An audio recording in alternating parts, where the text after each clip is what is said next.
when Roger Federer and Rafa Nadal stood either side of the net for that magical Wimbledon final 10 years ago, none of us ever imagined there would be a repeat a decade later.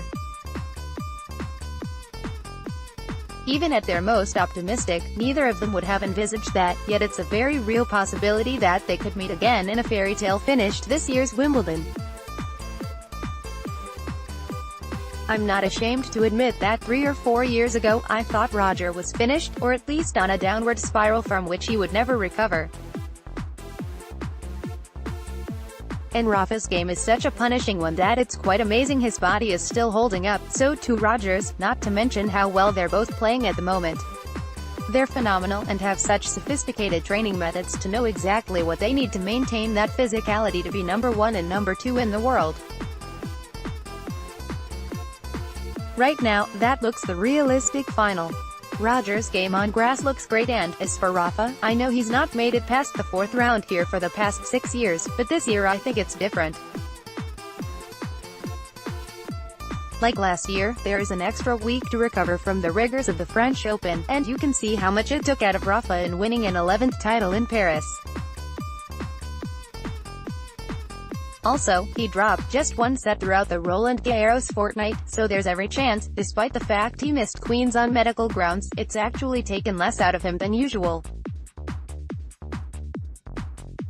But added to that, the courts this year suit Rafa more than ever. With the dry weather England has been having, there is extra bounce on the court, which plays to his strengths. He has been known to come unstuck in the early rounds as his body and his game adjusts to the different surface, the ball bouncing low.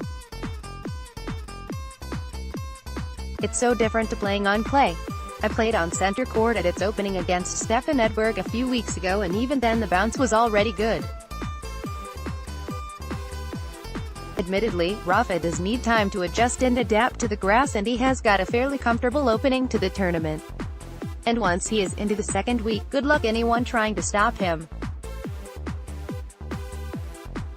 Switzerland's Roger Federer on the practice courts. Members of the public queue for tickets outside the All England Tennis Club in Wimbledon. Johanna Konta trains on the practice courts. Armed police officers patrol the area on day 1 of the Wimbledon Lawn Tennis Championships. Maria Sharapova in training at Wimbledon. Spectators sit in the sun on day 1 of the Wimbledon Championships at the All England Lawn Tennis and Croquet Club, Wimbledon. Andy Murray's name is removed from the order of play following his withdrawal from Wimbledon. Novak Djokovic during an interview with former tennis champion Boris Becker. Darius Platt-Vowles from Gloucestershire is first in the queue. Final preparations are made at the All England Tennis Club in Wimbledon. Larissa Land from Teddington in the queue ahead of the 2018 Wimbledon Championships. Switzerland's Roger Federer takes part in a press conference. Spain's Rafael Nadal and Switzerland's Stanislas Wawrinka shake hands during practice. Serena Williams attends a press conference. Roger Federer laughs during a practice session. Military personnel prepare for a group picture on center court. A groundsman waters court 3. Novak Djokovic arrives at SW19. Denmark's Caroline Wozniacki takes part in a press conference. Marin Cilic smiles as he leaves the practice courts. Rafael Nadal. Switzerland's Stanislas Wawrinka. General view of spectators camping overnight to gain entry to Wimbledon. Switzerland's Roger Federer on the practice courts. Members of the public queue for tickets outside the All England Tennis Club in Wimbledon. Johanna Konta trains on the practice courts. Armed police officers patrol the area on day 1 of the Wimbledon Lawn Tennis Championships. Maria Sharapova in training at Wimbledon. Spectators sit in the sun on day 1 of the Wimbledon Championships at the All England Lawn Tennis and Croquet Club, Wimbledon. Andy Murray's name is removed from the order of play following his withdrawal from Wimbledon. Novak Djokovic during an interview with former tennis champion Boris Becker. Darius Platt-Vowles from Gloucestershire is first in the queue. Final preparations are made at the All England Tennis Club in Wimbledon. Larissa Lamb from Teddington in the queue ahead of the 2018 Wimbledon Championships. Switzerland's Roger Federer takes part in a press conference. Spain's Rafael Nadal and Switzerland's Stanislas Wawrinka shake hands during practice. Serena Williams attends a press conference. Roger Federer laughs during a practice session. Military personnel prepare for a group picture on center court. A groundsman waters court 3. Novak Djokovic arrives at SW19. Denmark's Caroline Wozniacki takes part in a press conference. Marin Cilic smiles as he leaves the practice courts. Rafael Nadal. Switzerland's Stanislas Wawrinka. General view of spectators camping overnight to gain entry to Wimbledon. What makes Roger and Rafa so tough to beat at Wimbledon is that, unlike a lot of the tour events, the matches go to 5 sets.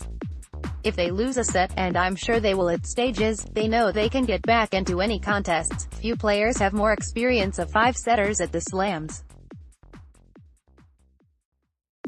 What also unites them is the fact that, even 10 years after that wonderful final, they still have that same hunger for the game, and they still show their utter love for it.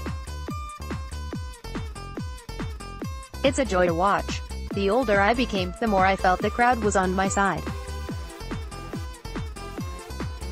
I remember the extent to which the support was in my 30s that I was thinking, where were you in my 20s?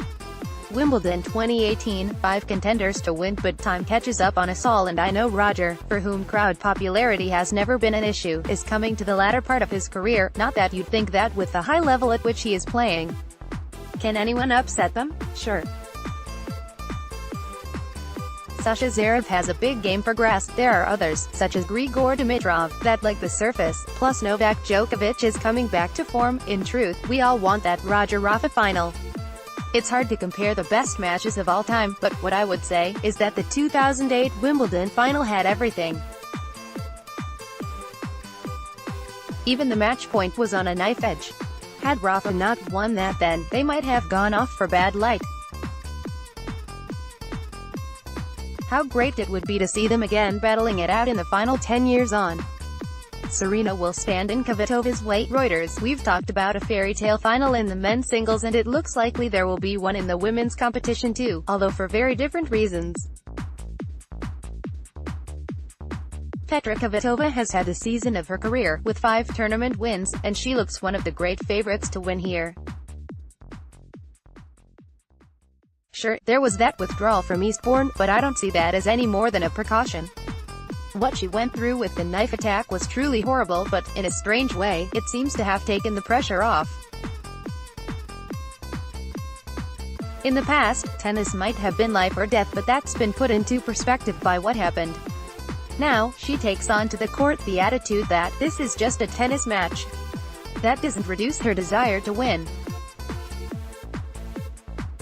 All it does is remove the weight of expectation, and she seems to be playing freely. The one caveat is that she occasionally struggles in the heat, but I think she can cope with the English summer. Then there is Serena Williams, coming back following the birth of her daughter and being ranked 183rd in the world. That ranking means nothing. This is Serena. Is she the greatest of all time?